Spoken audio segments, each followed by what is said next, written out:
Yeah, I'll tell you. I'm going to do a marker. So I'm just going to. There we go. That's my UV light. Okay, now we're going to hit record here. Okay. Marker. Welcome to Philips Government Affairs Under the Dome, a podcast dedicated to keeping Philips employees in the loop on news, legislation, and policies coming from Washington, D.C. and our state capitals. I'm Matt Saraki, and for this episode, I'm joined by Elizabeth Sharp, Head of U.S. Government Affairs and Policy, Evan Hoffman, Director, State and Local Government Relations, Monica Volante, Director of Federal Government Affairs, and Rich Mirsky, Director of Geopolitical Risk and Trade. Welcome, everybody. So for this episode, we're going to hear about the U.S. Government Affairs team legislative priorities at both the state and federal level. Elizabeth, to kick us off, can you give us a high-level overview of what the Government Affairs team is focused on this year? Sure, Matt. I mean, at a basic level, our Government Affairs team is fully engaged at all levels, both in D.C. and at the state capitals. This is already our third podcast episode of the year, so clearly there is a lot going on for us to share. At a fundamental level, we work to advance Philips' interests with federal and state policymakers, and that can come in a lot of different forms. It can be through advancing business development opportunities with particular states. I think of a lot of the work that Evan and team do related to maternal health in the states, or it can be advancing pro-innovation policies within the Veterans Administration. So we're working to develop business development opportunities. We're also advancing legislation and law changes that would benefit Philips. So, for example, just last week, a bill was introduced in the U.S. House of Representatives that would allow people to purchase our Sonicare toothbrushes with their HSA or health savings accounts. And we are working to support passage of that. We also push back on bills that would be harmful. So you think about AI overregulation. I think that's going to come up later in our conversation about what states are doing this year. There are also tax provisions at the federal level that could increase our tax liability as a company, and spending cuts that we're very focused on. So we're going to get into a lot of these particular issues today, but in doing this work, we use a lot of different tools. So some of it is direct engagement or meetings with policymakers. We engage with policymakers at fundraising events that are facilitated by our Philips Employee PAC. And we also work with coalitions and other groups sometimes, depending on the issue. So we have a lot of different tools we use. Another very important one is site visits. So even just in the last year, we had policymakers come to the CEC in Cambridge, Bothell, our Nashville facility, and Reidsville facility. So they're a really important tool for us to use to engage. So we have a lot going on and a lot of different tools at our disposal, and we're going to get into that today. Yeah, we will. And since we covered federal issues on our last few episodes, let's start with something different, the state level, with Evan. Evan, can you give an overview of what's going on in state houses around the country right now? Yeah, absolutely. And just to add to what Elizabeth just said, we also host sometimes lawmakers internationally as well. Oh, yes, we do. Yes, we do. In fact, we just had the Minnesota Governor, Tim Walz, visit our Best Customer Experience Center in the Netherlands. So that was quite awesome to have him visit overseas. So state legislatures are very, very busy right now, Matt. Almost every single state is actively meeting. But what's interesting is that every single state is different in both how they approach their legislative session and the length of time. So for example, in 2 days, my home state of Virginia will actually be adjourning. So their legislative work is done in literally less than 6 weeks. On the other hand, many of our employees live in Massachusetts, and that legislature runs for a full 12 months, and they barely started legislative work. So it really varies state by state. But we are very busy nevertheless. Many of our core issues are actively under consideration right now by state governments. So first, at a very high level, we are paying specifically close attention to the fiscal conditions of states, because a significant portion of state government budgets are allocated to healthcare. And if states are feeling financial pressure, wherever that financial pressure might be coming from, it makes it more difficult for Philips to pitch some of our more proactive business development legislative goals. So on one hand, we do know that 34 states have a very positive fiscal outlook right now. So what that means is they have a really healthy tax revenue coming in to fund their budgets. But not every state has a rosy fiscal outlook. So for example, states like Maryland, or New Jersey are expected to have significant budget shortfalls. The other thing we're really conscious about right now is what's happening in Washington, and we'll dive a little bit deeper into how this affects Medicaid. But most people don't know this. $1.3 trillion every single year flows from DC down to state government budgets. For some states, that's as much as 40% of their total budgets. In other states, it's about 20%. Average is that 30% of total state revenue flows from Washington. So as the Trump administration and the Republican Congress looks at making our fiscal house more in order, some of the potential cuts we might see will impact state budgets nevertheless. So that could actually affect some of our priorities. So in states that have stronger fiscal conditions, we are pushing for business development priorities. For example, in Virginia and in New York, we are pushing the states to fund some of our maternal health priorities that could positively impact our Pregnancy Plus app. In Florida, we are pushing for increased access to mobile lung cancer screening. In Texas, we are pushing for more funding to support interoperability that could help one of Philips's businesses. And in Ohio, we are trying to make it easier for doctors to open cath labs. So that's us on the proactive side. And then a quick note about some of the work that we're doing, monitoring some of the other issues. A lot is happening in AI, as Elizabeth mentioned.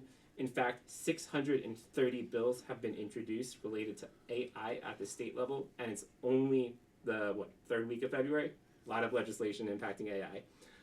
When you dive deeper into what these bills are looking at, about 40 of these bills impact healthcare in one way or the other. So we're zoning in on these issues. We're trying to understand how these bills could make it easier or harder for doctors to leverage AI in their solutions that they offer patients. And as we look through all these bills, we're trying to really examine that impact. So that's a little bit of what we're working on at the state level. Evan, I just want to follow up. You might want to, I have in my notes here, remote patient management. Remote patient monitoring. Oh, we already covered it. You referenced it. Oh, I totally went over my head. Okay. That's okay. Thanks, Evan. Sounds like there is a lot moving at the state level. Let's switch gears and talk to Rich for some insight into what's happening in Congress. Rich, what's going on with the tax bill? And really, to start, can you define for the listeners what reconciliation is and how that works?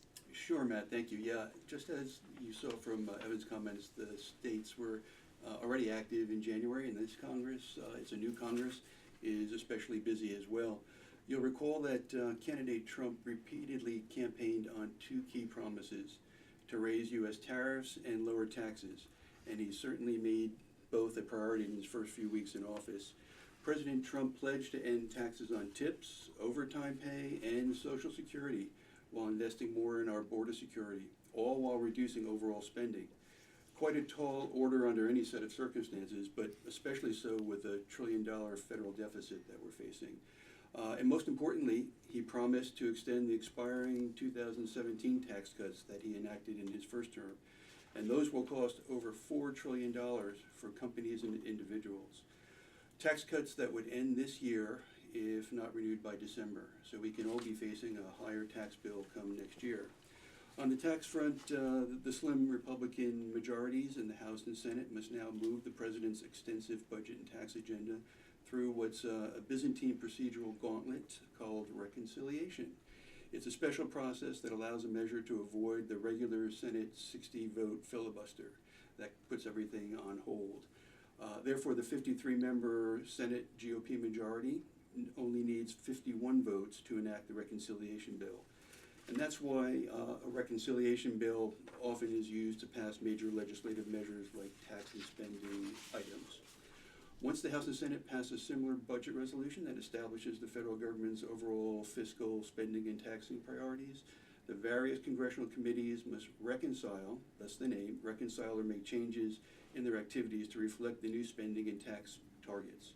So, for example, the House Energy and Commerce Committee, a major committee, has been instructed to make $880 billion, make sure you understand it's billion, not million, $880 billion in Medicaid program cuts over the next decade to meet the new budget goals.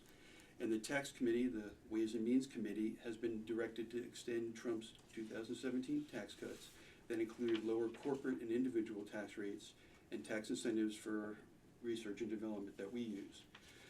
The House and Senate are now working to enact their budget bills. You'll see the headlines almost every week that they're moving forward on 2 separate bills. And they're trying to meet all these ambitious tax and spending priorities. And given the scope of the effort, they may opt to proceed with one big, beautiful bill, as the president likes to reference it, or move a separate reconciliation bill later this year that will address all of the tax cuts that we've been discussing. But all those costly tax cuts on tips and other tax promises are going to add up to quite a fiscal deficit. But again, the current tax cuts will expire on December 31st, when we're all celebrating New Year's. And absent congressional action, American taxpayers and companies like ours will face sharp tax increases. So all these procedural and budget maneuvering makes for an interesting dynamic and a daunting challenge for members of Congress who want to keep the lower tax rates and fulfill all of President Trump's new tax promises. But they also can't stomach huge deficits or spending cuts. Remember, we now have $36 trillion in a national debt. So what does all this mean for Phillips? The spending cuts on Medicaid, for instance, could reduce demand for medical devices and equipment as hospitals face lower revenues.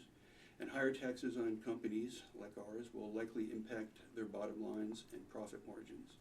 So our government affairs team remains actively engaged in the legislative process to help ensure that the new spending and tax changes do not create higher costs or financial challenges for our domestic and global operations. Tariffs, the second priority. They've also dominated the headlines. In the past month, they are likely to continue to also, you will also see them continue in terms of Canada, Mexico, and Europe.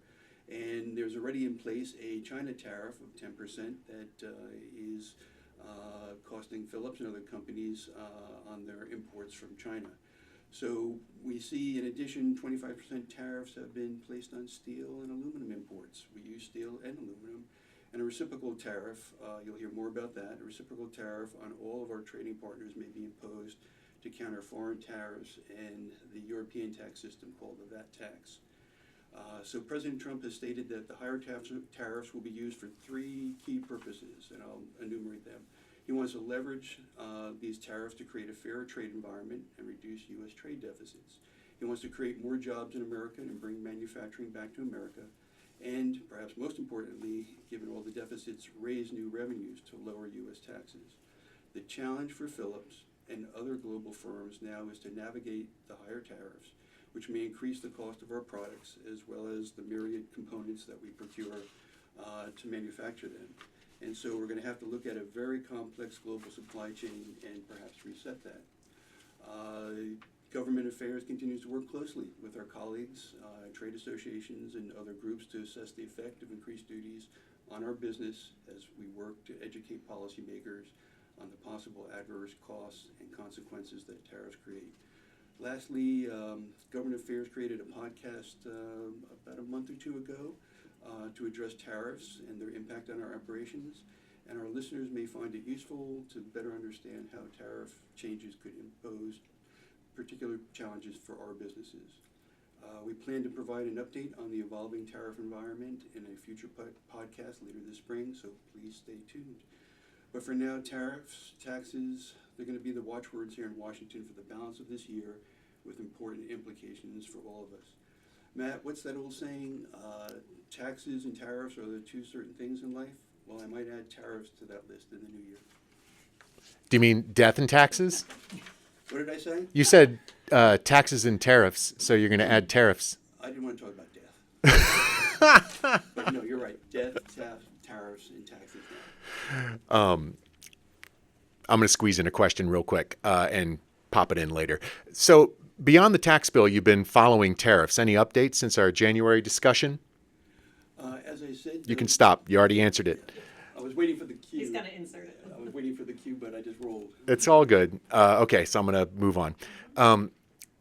Thank you so much, Rich. We're looking forward to having you back soon. We want another deep dive on tariffs. There's so much changing there, and we really appreciate your insights. Let's double click on the potential impacts of the reconciliation process.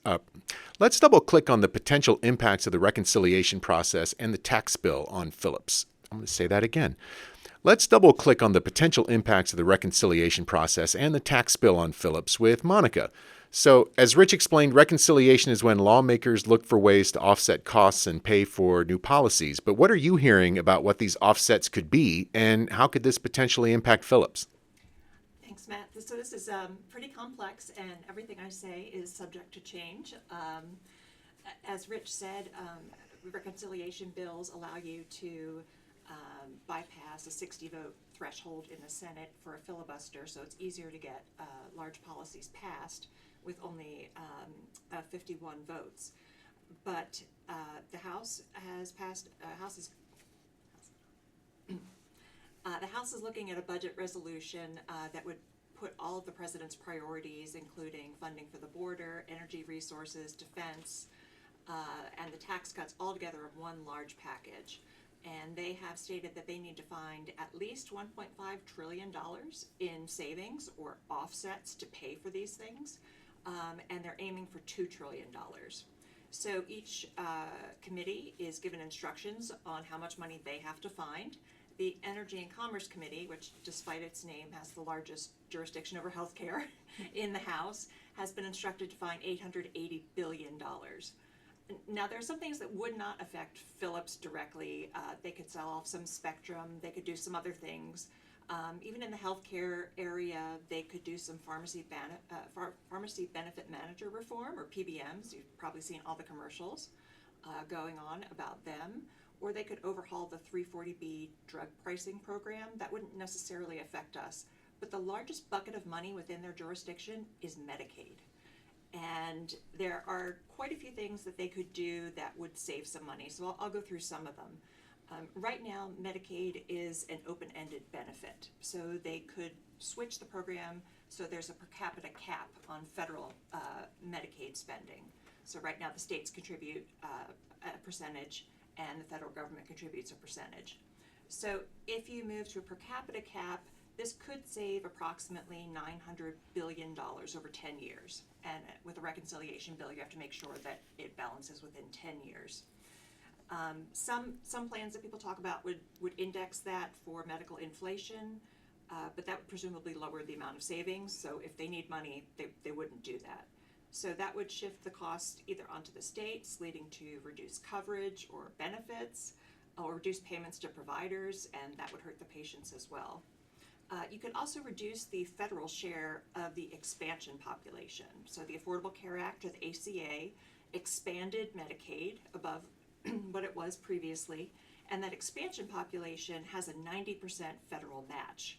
Now, the normal match ranges anywhere from 50% to 77%, depending on the state. But this expansion population, much higher at 90%. So you could save a little under $700 billion over 10 years if that 90% was reduced.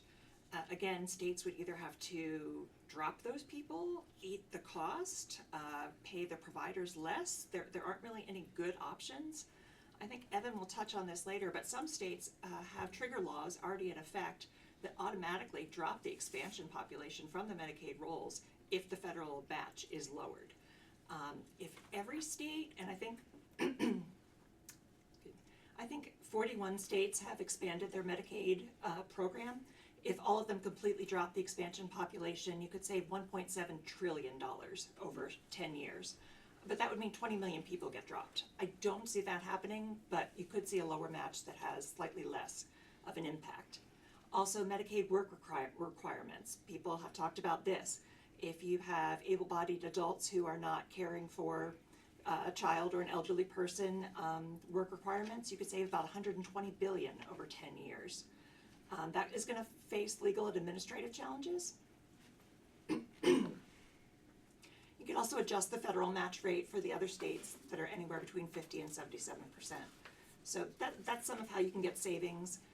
In the Medicare program, site neutrality is an issue where members of Congress have been looking at. Currently, Medicare pays different rates for the same service depending on where it's being performed.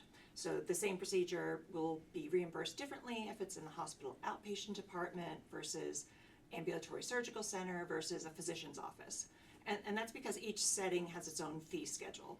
So there's a thought that perhaps we should implement a site-neutral payment policy to ensure that Medicare is paying the exact same amount for the exact same procedure, no matter where it is. It doesn't take into account the different costs there might be in different settings. You could potentially save about $500 billion over 10 years by doing this. You could even dial that up or down to go for just certain things that would have site-neutral payments versus others. Last year, Congress considered just making physician-administered drugs in the site-neutral bucket, and that would have saved much less.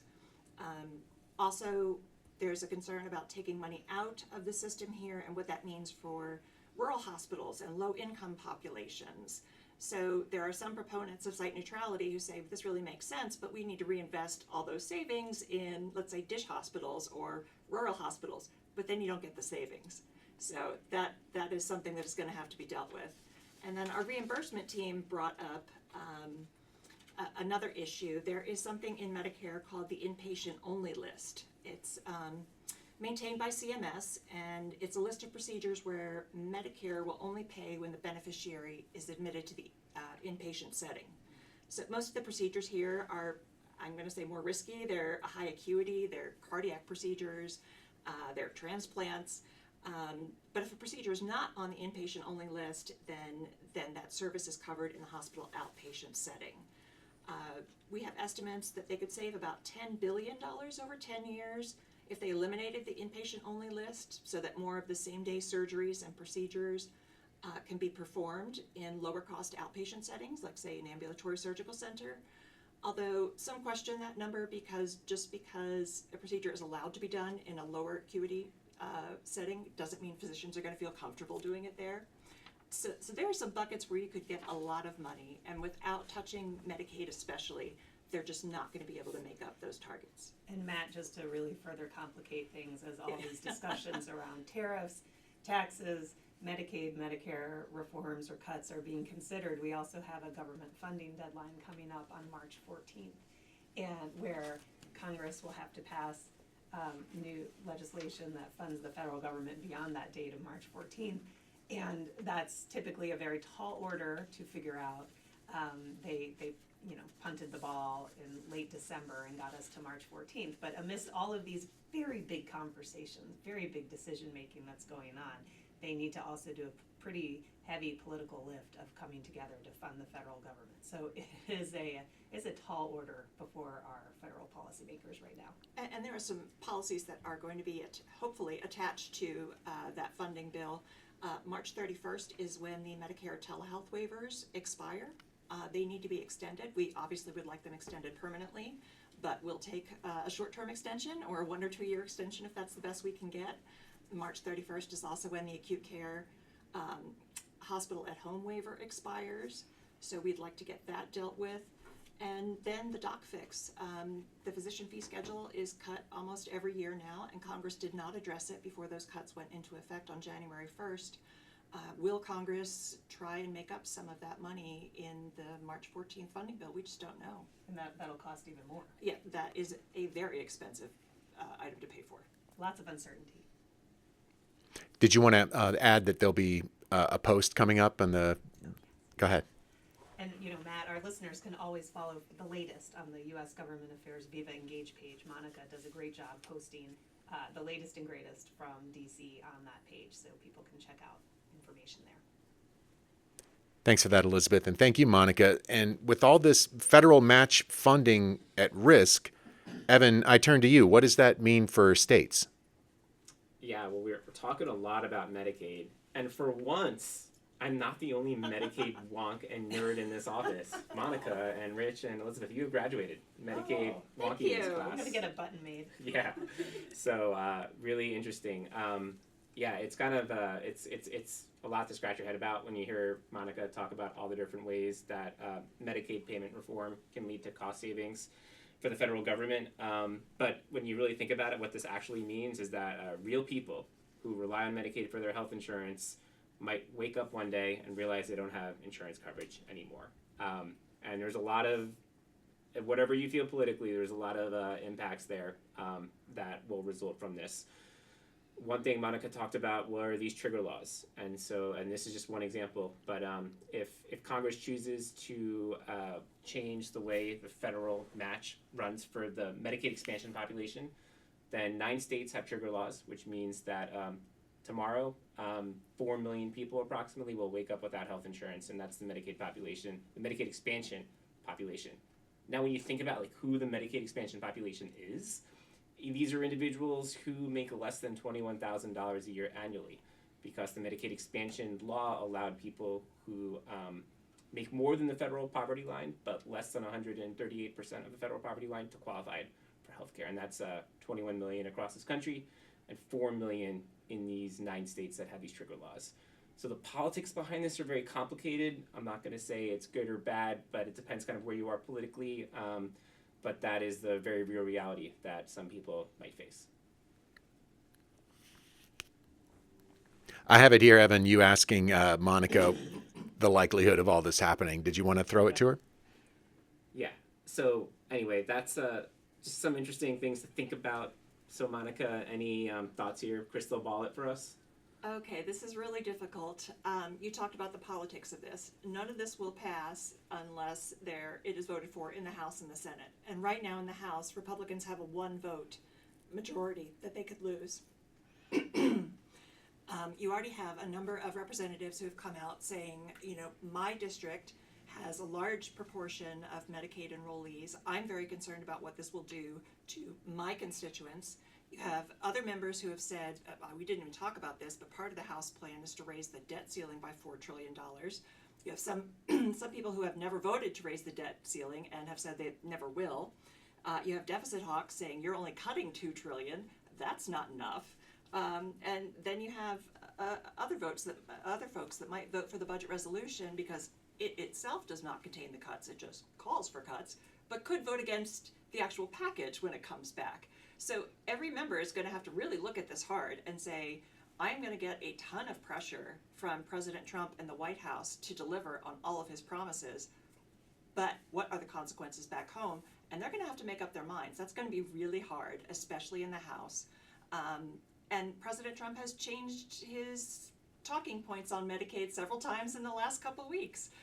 It's something he doesn't want to touch. It's something he does want to touch, but he wants to make it better. They just want to fix the waste, fraud, and abuse. Well, you can't find $880 billion in Medicaid just by doing waste, fraud, and abuse. So they're also going to have to struggle with that and to see what kind of, let's say, political cover they might get from the White House if they do put these cuts forward. And Monica, you alluded to this, but just to put a finer point on it, are this reconciliation bill and these bills expected to be bipartisan? Oh, absolutely not. That's a good point. Excellent point. All of the Democrats have said they will vote against this in both the House and the Senate. So this will be a strictly partisan exercise. Republicans will have to do it alone. Like I said, 1-vote margin in the House, only 53 votes in the Senate.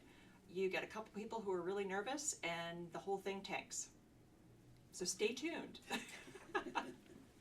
Yeah, that is a lot to wrap your head around. I really appreciate the analysis there. I'm sure the listeners do too. Let's switch gears a bit. Elizabeth, knowing that Phillips works closely with the Department of Veterans Affairs, the VA, is there an impact we could see on that agency from all of this? Yeah, that's a great point, Matt. So to set the scene a little, the Department of Veterans Affairs, or the VA, is Phillips' largest customer in the world.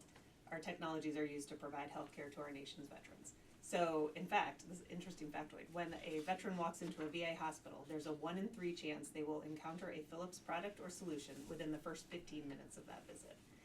And so obviously the VA is very important, and policies behind the work that the VA does for veterans health care are a very important work stream for government affairs. So in terms of the policies we were just discussing, in some ways the VA is very protected because there is a general political agreement that the mission of providing for veterans should not be subject to shifting political winds. So the VA has, for example, what's called a protection called advanced appropriations, where they are funded a year in advance. So we're already talking about next year for VA. So a potential shutdown would not impact them. And right now, the VA cuts are not part of the reconciliation conversation that's happening at the moment that Monica and Rich just discussed. So of course, there's a general trend of reduction in government spending that is part of a larger, broader effort. And they could bring about some changes, particularly as the new leadership for the new Trump administration gets in place in the VA. They might look for efficiencies, but it's not a main congressional focus at the moment. So, with that backdrop, we have a lot of opportunities to put forward policies that support innovation in veterans health care and have an ongoing engagement with the administration's team at the VA and congressional leaders. One of the tools our team has used to advance these efforts last year was to arrange for a group of senior congressional staff to tour a DC VA healthcare facility, where they were able to come see our Blue Seal MRI technology firsthand, actually get in the bore, and hear from providers directly about how our technologies help the physicians serve their veteran patients, while also reducing our dependency on Russia for helium. And also it's better for the environment. So win-win for America, win-win for veterans. So it's a fun kind of work stream to be able to show people firsthand.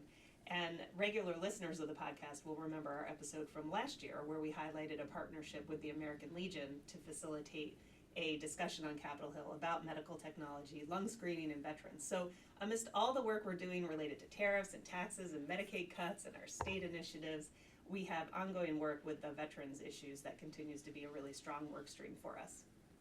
Yeah, it sounds it. And so we're almost out of time, though. Before we finish up, is there anything else, Elizabeth, that you're watching, prioritizing right now?